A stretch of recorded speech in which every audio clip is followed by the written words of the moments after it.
locītu lietas, jā, tas nav tikai vecuma lietas vai tikai traumatoloģiskas lietas. Jā. Tās pirmās sūdzības, ar ko viņi nāk, jā, ar kaut kādām krakšķēšanas sajūtām, jā, ar kaut kādām sāpēm, ar kaut kādiem stīvumiem. Jā, agrāk pārsvarā cilvēki tiešām nāca ar kaut kādām jau konkrētām sūdzībām. Tad tagad arvien vairāk tomēr cilvēki nāk arī profilaktiskos nolūkos.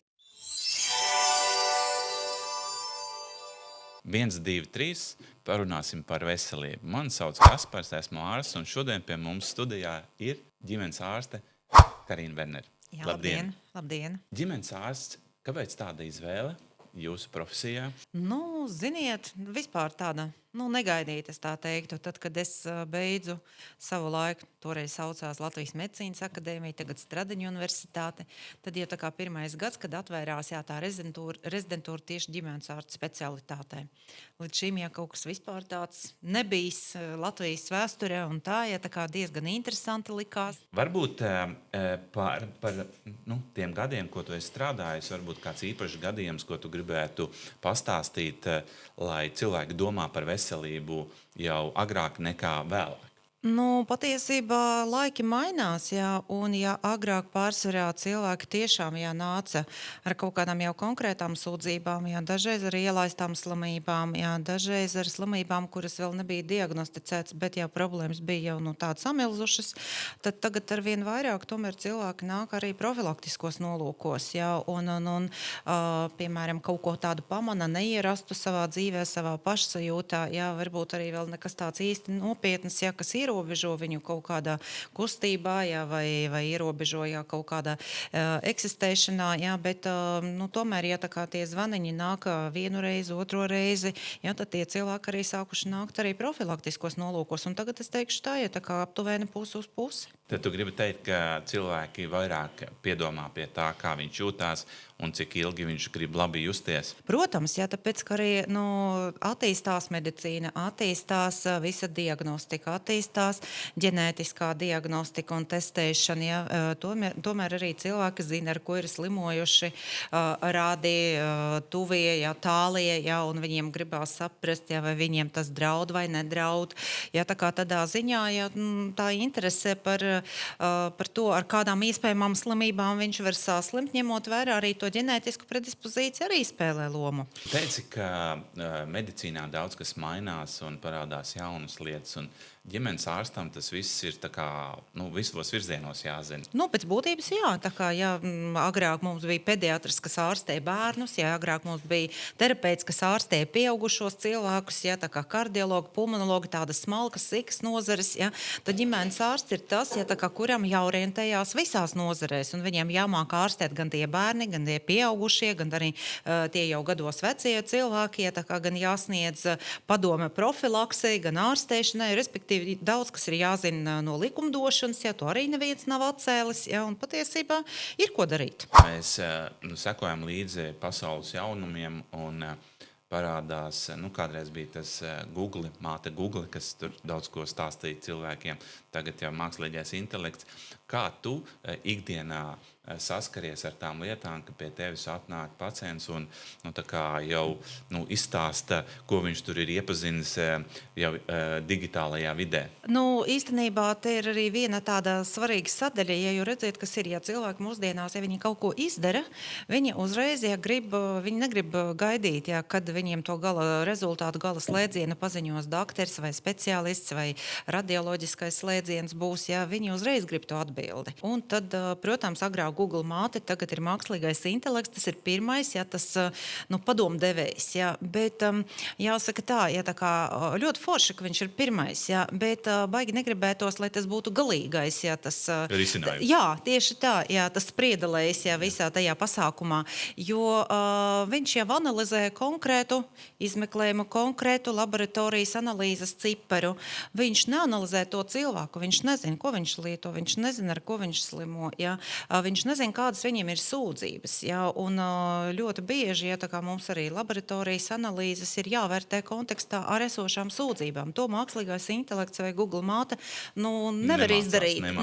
Nevar izdarīt. Ja?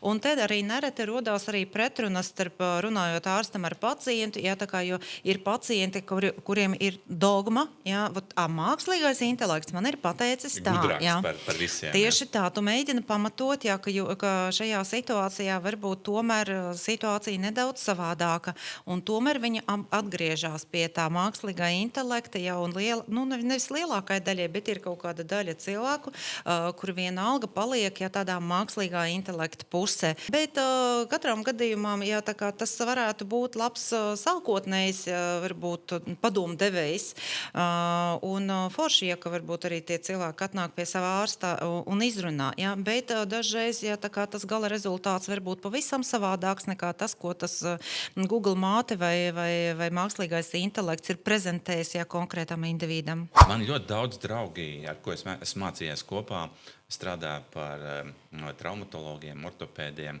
un viņi saka, ka tad es gribu ar viņiem tikties, bet viņiem nav laika ar maniem tikties, jo ir ļoti daudz pacienti, kuriem ir dažādas locītavu problēmas. Kā tu redzi, kādā vecumā tagad parādās tie pacienti, kuri tieši sūdzās par vai locītavu, teiksim, kaut kādām sajūtām, ko viņi nav izjutuši ātrāk, vai jau parādās sāpes, vai stīvums, vai kustību ierobežojumi. Kas ir tas vecums? Patiesībā es teikšu tā, ja tā kā te vecuma ierobežojuma nav. Ja, jo faktiski tas problēmas, ar kurām cilvēks saskarās ar locītavu lietām, labi, ja tā kā tie ķirurgi, traumatologi, viņi varbūt arī redz, ja, vairāk tos traumatiskus gadījumus, bet locītavu lietas, ja, tas nav tikai vecuma lietas vai tikai traumatoloģiskas lietas, ja, ir arī specifiskas locītavu slimības, ja, kur absolūti nav jābūt pamatā nekādām traumām. Un kāpēc es teicu, ka šobrīd nav vecuma ierobežojuma tieši locītavu problēmām, tāpēc, ka, paskatieties, ja, tad, kad, ja, tā kā bērns piedzimst, ja, viņš aug, ja, protams, ja viņš augšanas procesā var izveidoties kaut kādas deformācijas, ja, kad aktīvāk sāk sportot tie cilvēciņi, ja, bērnu vecumā, ja, dejas, tautas dejas, hokejs, visas tās futbols, visas citas sporta aktivitātes, ja, skriešana, ja, kas arī nebūtu arī mazākais locītavu bojājumam tāds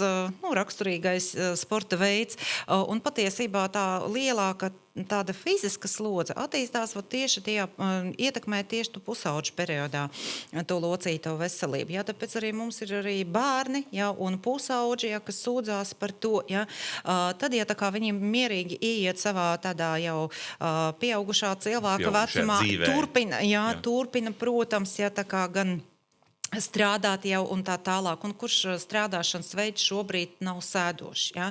Reti, kad mēs saskaramies, ja, kad ir kaut kāds aktīvas fiziskas slodzes, tas arī varbūt dažreiz ļoti, piemēram, tādas ietekmējošās. Ja? Tieši tie paši šoferīši, ja, tā kā, kas brauc un vada tos autobusus, ja? Viņiem ir sēdošs darbs, bet viņi spiež pedaļus. Ja? Viņi visu laiku, ja, tā kā noslogo savas tur pēdas, ja, ceļus, ja, un atrod ilgstoši piespiedu stāvoklī, ja, tā kā tas arī var veicināt, ja, locītavu problēmas. Ja, neaizmirsīsim vēl arī par kaut kādām specifiskām lietām, ja, kas skar varbūt arī vairāk reumatoloģiju, un pie tām viņi varbūt gan bērnu vecumā, gan arī pieaugušo vecumā. Ja, un tad lēniņām, ja fizioloģiski mēs novecojam, mēs aizējam, ja tāda pusmūža otrā periodā, te jau sāk parādīties ar vecumu raksturīgas izmaiņas. Ja, citiem tas ir liekais svars, citiem, ja kaut kādas kardioloģiskas nopietnas saslimšanas, kas ierobežo kustības, ja.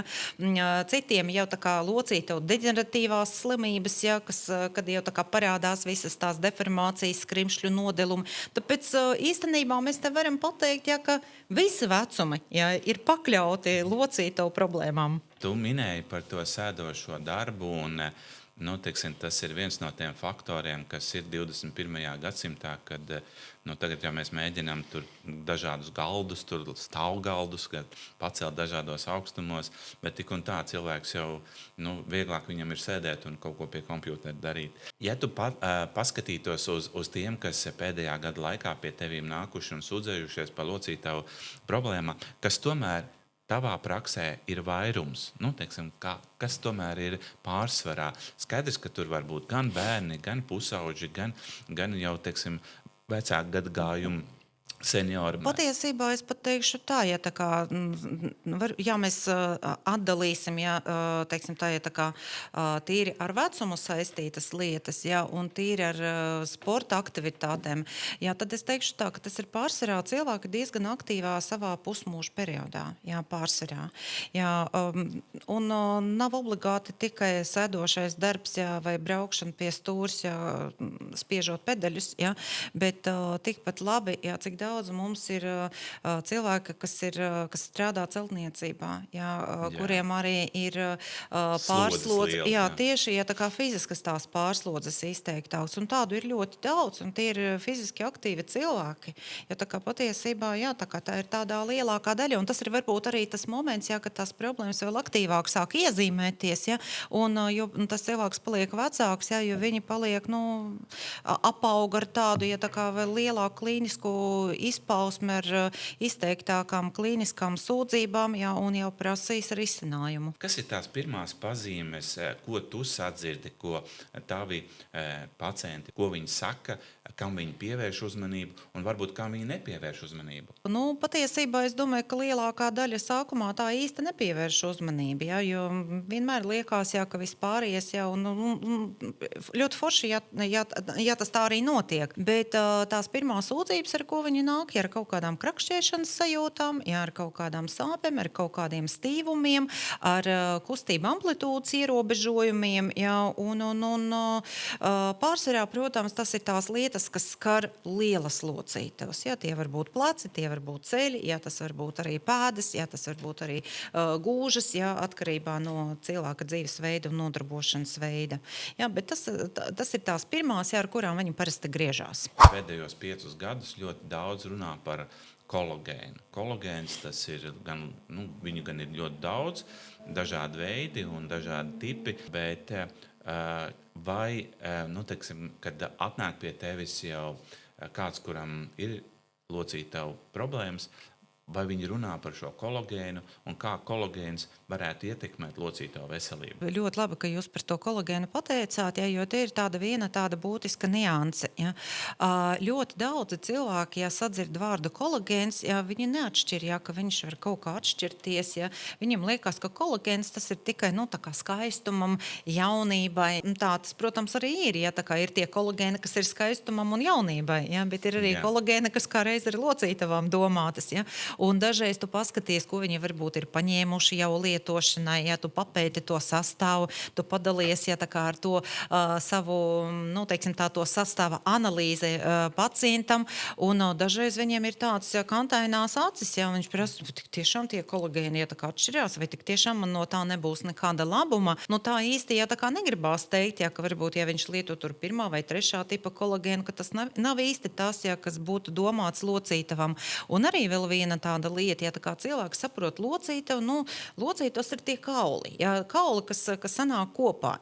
Vienkāršā valodā tas tā arī ir, tā kā, bet lielākā daļa visi zina, ka tur ir skrimslis pa virsu, ka tāds pilventiņš no abām pusēm, bet viņiem liekas, ka tas arī ir viss. Un to, ka locītavu veido ne tikai tie kauli un skrimšļi, to, ka locītavu veido arī tas pārējais aprāts, kas ir saites, kas ir cīpslis, arī viņi pilda noteiktas funkcijas, lai tā locītava kustētos. Par to viņi tā īsti neiedomājās. Lielākā daļa. Par kolagēnu runājot, tad teiksim, daudziem ir arī tāds viedoklis, kad viņš taču mājās svāra buljonu vai galertu, un kad viņš uzņem pietiekamā daudzumā.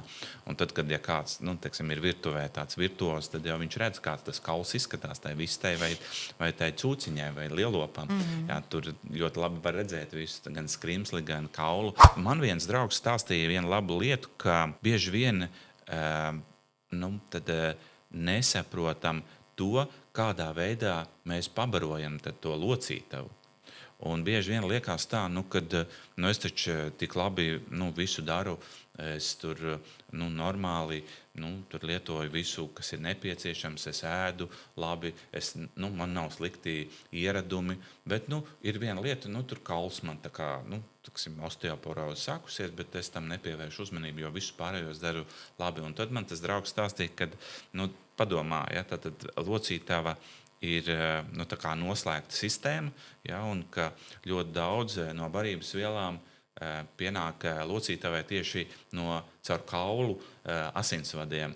Tad, ja tu tā iedomājies, tad jā, tiešām tu saproti, ka locītava nav tikai skrimslis, bet locītava ir pavisam, kā tu teici, jā, tad tās ir gan saites, gan muskuļi, gan arī kauli. Protams, un tas ir viens vesels dzīves organisms. Ja, tā kā tie ir dzīvi audi, ja, kur arī prasa apasiņošanu, inervāciju, kur ir prasa barošanu, lai viņi normāli funkcionētu. Ja, un protams, ja tā kā kolagēns, ja tur ieņem, es teiktu tā, ja, ka viena no svarīgākām tādām daļām, ja, nav, ka viņš ir vienīgais, ja, bet viena no svarīgākām, ja, kur arī rūpējās par to cietību, lai viņš būtu stingrs, ja, lai viņš tomēr arī būtu arī glūds, ja, un to gludumu arī vēl citas vielas, ja, nosaka, ja, jo pateicoties, ja, tam, ka tās kauls ir aizsargāts ar to skrimsli, un tas skrimslis ir glūds, ciets, ja, viņš rada kustību brīvību, ja, pateicoties tam, ka tur ir arī locīto somiņi, ja, un tur noteikti ir kaut kāds locītavs šķidrums, ja, kas pilda lubrikatīvās funkcijas, ja, tā, lai tā locītava kustētos. Ja. Tur noteikti ir vajadzīgas vielas, ja, kas nosaka saišu elastību, ja, un līdz ar to kustība amplitūdas brīvību. Tā kā kolagēns ir viena no tādām pamata sastāvdaļām. Un ja mēs viņai klāt vēl arī iedosim tai locītavam, tam kaulam, ja, pabarot, ja, tā kā kaut kādas vēl vielas, ja, kurš katrs pilda arī savu funkciju. Un arī kolagēns, starp citu, ja tā kā lietojot viņu ilgtermiņā, viņš pilda arī pretiekaisuma funkcijas, ja, un ļauj mums varbūt minimizēt pretiekaisuma lietošanu, medikamentu lietošanu cilvēkam ikdienā un to daudzumu un ilgumu. Ja, tā kā viņiem ir ļoti daudz svarīgu funkciju. Pirms mūsu sarunas iegāja mākslīgam intelektam, uzprasīju, kas ir tā visvairāk lietotā aktīvā viela, vēsturiski. Un tad viņš man iedeva tādu vienu, iedeva datus, kad glikozamīns. Ja, tad glikozamīns ir tas, kas pasaulē ir bijis patreiz visvairāk lietotais, ko cilvēki ir izvēlējušies, ja, un rakstījuši vai devusi atsauksmes. Ko jūs par glikozamīnu sakiet? Protams, ja tā kā glikozamīns, ja, absolūti pareizi, tas ir viss, varbūt vēsturiski mums pazīstamākais, ja, bet zinātne iet uz priekšu, zinātne arī atklāja, ja, tā kā citas vajadzīgas vielas, ja, bet, jā, glikozamīns ir svarīgs, ja, jo viņš tieši viņa funkcija, ja, tā kā pārklāt to skrimsli, ja, padarīt viņu elastīgu glūdu, ja, tā kā, lai viņi tie kauli neberžās viens gar otru, ja, lai neveidojās, ja, tie skrimšļi nodulumi, ja, kur rezultātā arī attīstās visas tās sāpes, iekaisumi, kustība ierobežojumi. Un tas glikozamīns, ja, viņš arī līdz ar to tā kā piedalās, ja, tajā procesā, ja, jo viņš palīdz sintezēt locīto somiņā to locīto šķidrumu, kurai ir sava viskozitāte, ja, tā kā savas lubrikatīvas funkcijas, ja, lai attiecīgi tie skrimšļi viens gar otru nebērstos, ja, mums, ja, jo, ja nav nekāda lubrikanta iekšā, ja, tā kā, līdz ar to, ja, tā kā, tas skrimslis atri vien arī Bojājās. Neskatoties jau uz to visu kolagēnu daudzumu, viņš var bojāties. Kas ir varbūt tās lietas, ko jūs ieteiktu, teiksim, jūs teicāt, ka jaunieši arī nāk pie jums un sūdzās par locītavu sāpēm, jo varbūt slodzes, teiksim, neievēro. Kas ir tas, ko jūs ieteiktu tādiem jauniešiem, jo dzīves ilgums cilvēkiem no paudzes uz paudzi pagarinās un tās locītavas ir vajadzīgas, ja mēs gribam kaut ko darīt katru dienu. Kas ir tas, ko jūs ieteiktu tādiem jauniem sportistiem, kas varbūt mēģina kaut kur pārforsēt, kā lai viņi saglabā ilgāk to locītavu tādā ļoti labā stāvoklī? Pirmām kārtām, ja tā kā te jāsaka tā, ja te ir liela loma arī pareizai locītavu amortizācijai. Ja, un līdz ar to tie ir pareizie apavi, ja tā kā tie ir tās lietas, ja, kas varbūt īsti ar kaut kādiem preparātu lietošanas elementiem nemaz nav saistītas. Tieši tā. Jā, tā kā tas ir tieši tas pats arī D vitamīns, ja, kas augšanas procesā ir vajadzīgs. Tieši tie paši minerāļi, gan magnīs, ja, gan kalcijs. Arī C vitamīns ir ļoti būtisks, ja viņš nosaka elastību, ja tā kā gan asinsvadiem, ja, gan arī skrimslim, arī tur viņš locītavai būs ļoti labs, ja. Protams, tas, ko jūs minējāt, ja, gan tie kolagēni, ja jaunākajiem cilvēkiem varbūt kolagēns, ja vēl izstrādāsies pietiekošā daudzumā, vēl arī pašam, ja, un pateicoties tiem galartiem, ja, un augstām gaļām un tā tālāk, ar to būs pietiekoši, bet jo vecāki mēs paliekam, ja tā kā vairs tas daudzums nav pietiekoši, ja, protams, arī tas pats glikozamīns, tas pats chondroitīns, ja, tas pats kolagēns, tas ir viss tas pamats, ja, tā kā, bet jo vairāk aktīvo barojošo vielu mēs saliksim kopā, jo lielāko rezultātu mēs dabūsim. Protams, arī, piemēram, tāda lieta, jā, kā tehniska ortopēdija ļoti palīdz, ja, tā kā, lai mēs vērojam, cik pareizi notiek slodzes sadalījums uz tām locītavām, runājot par tām lielām locītavām. Pārsvarā tomēr tas ir kājas, ja, tas ir gūžas, ja, tas ir ceļi, ja, tas ir pēdas, ja, jo no tā būs atkarīgs tālāk, ja, kas mums būs ar to muguru. Ja? Ja, tā kā, jo mugura arī beigās, ja, tā kā tie skriemeļi veido, ja, starp skriemeļu locītavas, ja, kas pēc būtības ja, locītavas. Tāda pat locītava kā vispārējās. Jā, varbūt drusku mazākā izmēra, bet faktiski, ja tā kā struktūra viņi ir tieši tāda pati. Rekomendācija tāda ir, ka jāpiedomā ir gan pie zeķiem, gan pie apaviem, jo, teiksim, ar basām kājām pasvaldu skriet droši vien, ka nebūtu nevajadzētu. Jā, tieši tā. Vai zālē bez laba amortizējoša apava spēlēt jā, un pat lēkāt. Arī dažreiz arī mājās, jā, varbūt arī vairāk jālieto tās čībiņas drusciņi ar nelielu tādu pacēlumu, kādu 3-4 centimetri. Amortizējoši, nevis vienkārši tā kā no hoteļa paņemtās bez zolītes. Jā, tas ir tāpatās kā ar basām kājām, bez maz vai staigāt. Jā, tieši tā. Bet jā, agrāk mēs, piemēram, zinājām, ka mums bija atsevišķi glikozamīna preparāti, ja vēl par kolagēnu, ja, un par otrā tipa kolagēnu vēl tik plaši nerunāja, ja, tā kā runāja par kolagēnu, bet, tas bija gandrīz, ja, tā kā tas kopējais ja, nosaukums. Ja. Tagad mēs jau esam gudri, ja, ka mums tomēr locītavām saitēm ir vajadzīgs otrā tipa kolagēns, ja, ka viņš tur labāk iedarās. Ja.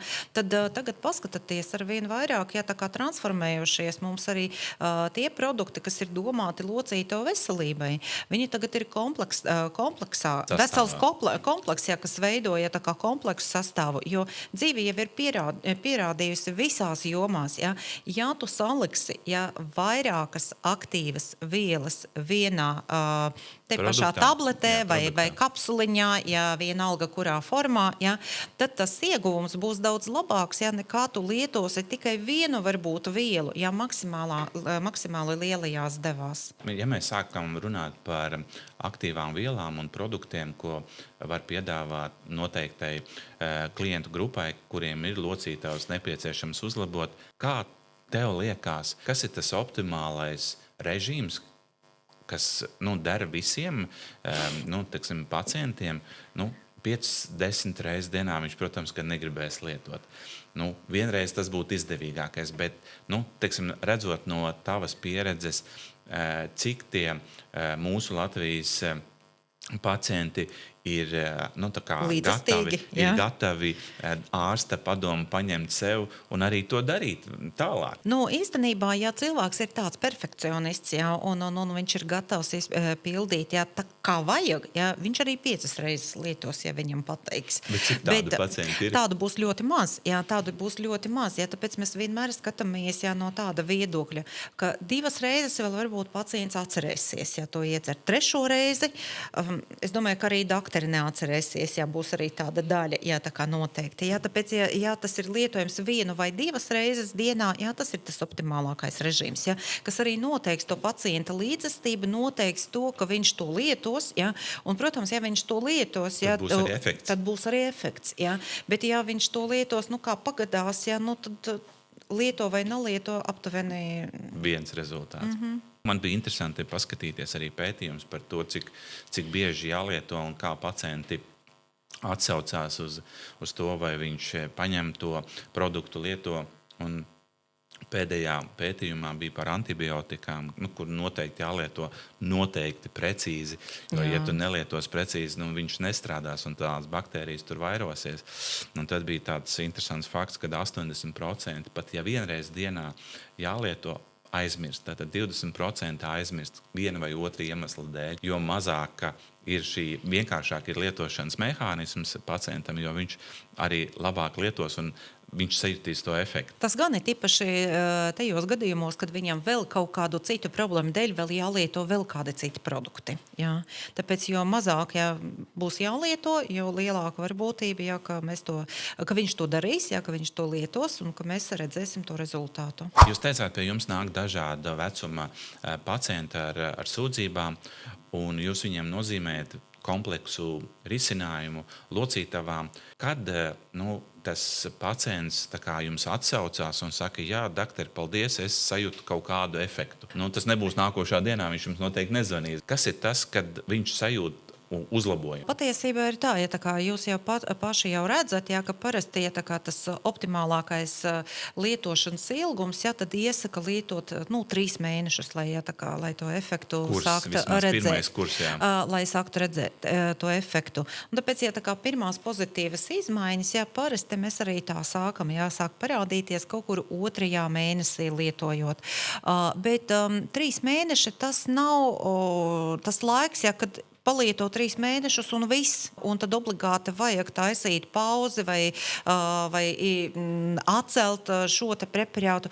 Viņu var lietot arī ilgtermiņā. Un tieši arī runājot par tiem kolagēniem, jo ilgāk viņi lieto, jo lielāks būs pretiekaisuma efekts. Ir tīpaši pacientiem ar osteoartrītiem, kurus mēs varam izmeklēt, bet te pašā laikā tu redzi, ka nekādas dižas izmaiņas asins analīzēs un šo te radītāju aktivitātē nav, bet sūdzības tak ir. Tad tu saproti, varbūt medikamentoza terapija viņam nav nepieciešama, bet atbalstoša terapija tad viņam ir nepieciešama. Un šeit, jo ilgāk viņš lietos un lielāku efektu viņš sajutīs, tad viņš var lietot arī pusgadu, viņš var lietot arī gadu, jo tās tomēr ir preces veselībai.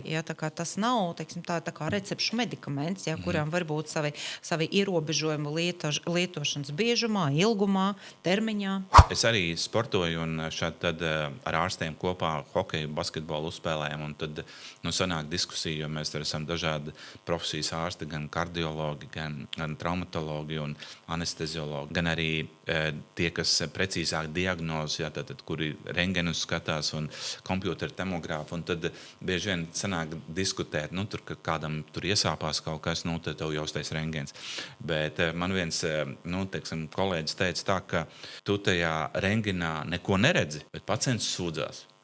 Un kādreiz ir tieši otrādā, ka tu rengenā redzi drausmīgu ainu, bet pacients turpina staigāt un nesūdzās. Vai jums ir bijuši tādi gadījumi? Tādi gadījumi nemitīgi ir, un jautājums, kāda sūdzības pacientam, un ko mēs tajā rengenā, tajā izmeklējumā meklējam. Tas tomēr ir pacients vairāk ar tādu specifisku osteoartrītu, un mēs meklējam tur kaut kāds izmaiņas tajā skrimslietās, erozijas un tā tālāk. Tad parasti mēs vienkārši radiologam uzrakstam, jo varbūt strukturāli tur viss izskatās kārtībā, bet mēs konkrēti norādām, lūdzu izslēgt, vai tur ir kaut kāds erozijas, kaut kāds izmaiņas, tai locītā. Tad radiologs saprot, ar kādu domu, mēs uz to rengenu to cilvēku esam nosūtījuši. Un tad viņš mums dos maksimāli precīzu atbildi arī uz mūsu interesējušo jautājumu. Ja mēs vienkārši uzrakstīsim lūdzu rengenu, tad arī dabūsim atbildi, ka tur visticamāk viss ir kārtībā, kaut arī pacientām var būt sūdzības. Un varbūt arī pilnīgi otrādi, dažreiz arī sūdzība nav, bet cilvēkam izveidojusies tik laba, tā ķermeņa un locītavas kompensācija, ka izmeklējumā izmaiņas ir, bet cilvēkam sūdzība nekādu nav. Un te drīzāk ir jautājums par to, kāda mums būs tā turpmāka tā ārstēšanas novērošanas taktika, ko mēs tālāk ar to pacientu darīsim, bet tādi gadījumi var būt. Jums noteikti ir pacienti, kas ir ļoti kārtīgi un jūsu rekomendācijas izpilda no A līdz Z. Un noteikti ir arī tādi pacienti, kas saņem jūsu rekomendācijas kompleksu locītavu produktu lietošanā. Kas ir tas, ko viņi jums pēc tam stāsta? Kāds ir tas uzlabojums, ko viņi var izdarīt vairāk, vai kā viņi jūtās pēc kaut kāda, neteiksim kursa, bet pēc tā jūsu rekomendētās ārstēšanas laika? Jā, tas vispilgtākais piemērs mums bija pagājušo gadu, ja tā kā ar vienu celtniecībā nodarbinātu cilvēku, ja, kuram ikdienā ir likt bruģi. Viņš liek bruģus. Ja, bruģi. Ja, protams, tas ir smags fizisks darbs. Uz ja. ceļiem droši vien. Uz ceļiem, jā, bet sūdzības pamatā viņam bija tīri no rokām, no plaukstām. Ja, jo visi tie smalkākie tie darbi salikti precīzi, ja, tā kā tas ir vairāk par rokām, ja, par plaukstām. Ja, un tad, ja tā kā te bija tāda interesanta lieta, ka pēc 3 mēnešu lietošanas viņš man pajautāja vienu lietu, vai viņš drīkst ilgāk lietot to produktu.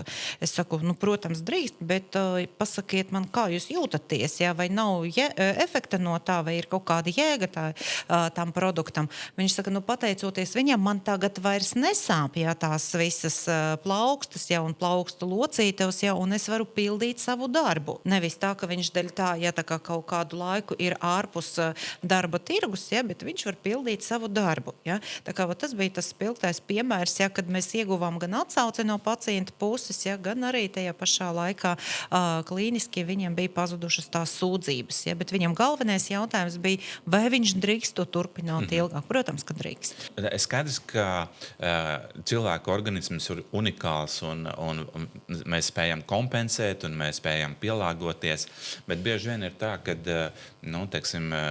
iestājoties noteiktam gadu skaitam,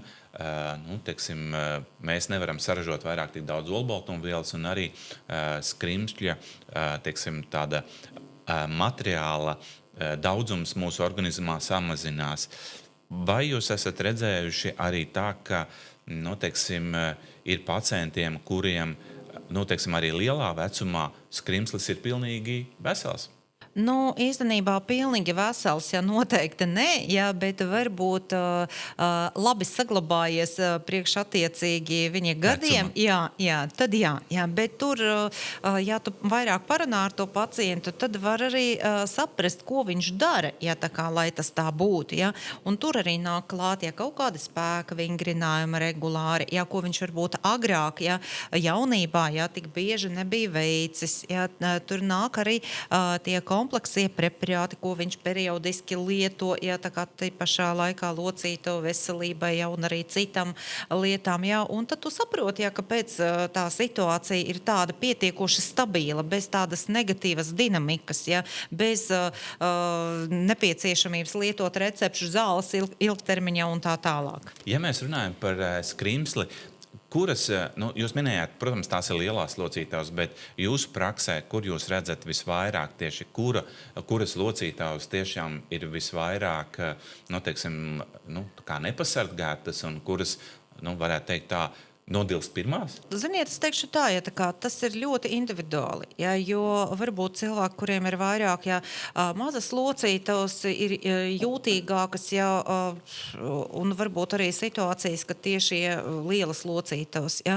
Ja mēs tā paskatāmies tīri no tāda nodiluma pakāpes, ja, kuras locītavas tomēr ir vairāk pakļautas, ja, tad jāsaka tā, tie traumatologi mums atbildēs precīzāk. Pleci, ceļi, gūžas, ja, to, ko mēs varam nopratizēt. Ja.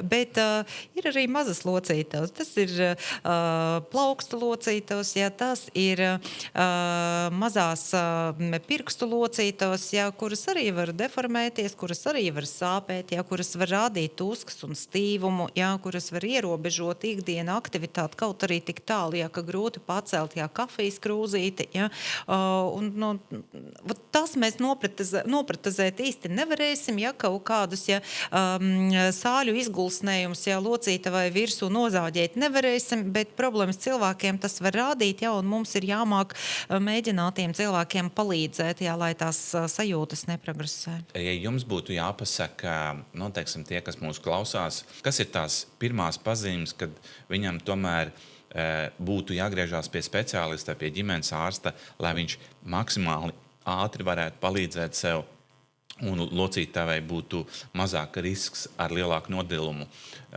turpināties? Es teiktu tā, ja tā kā tas pusmūža periods, tas ir parasti arī tieši tas vecums, ja, kad pamazītiņām, ja kaut kādas sūdzības jau sāk rasties, ja.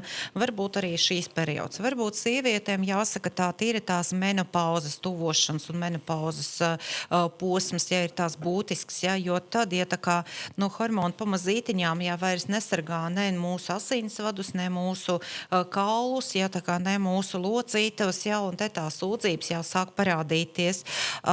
Protams, arī sportiskie cilvēki, ja, tā kā arī pusauģi, arī pieaugušie cilvēki, bet vismaz tie, kas profesionāli nodarbojas ar sportu, ja, tie biežāk konsultējās ar sporta ārstiem, ar fizioterapeitiem, ja, tā kā tur tie padomdevēji arī noteikti būs. Ja. Attiecīgi mēs vairāk redzēsim tos cilvēkus, kuri jau tā kā nāks, ja, ar drusku citām sūdzībām.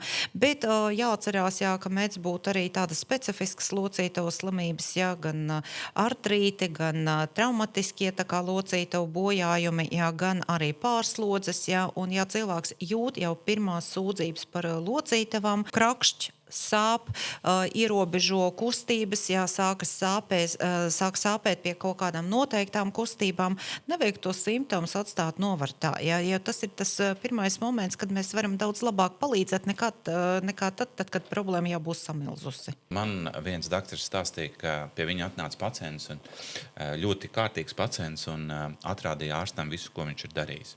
Un viņš uz galda ārstam izlika 30 dažādas produktus, ko viņš ir lietojis.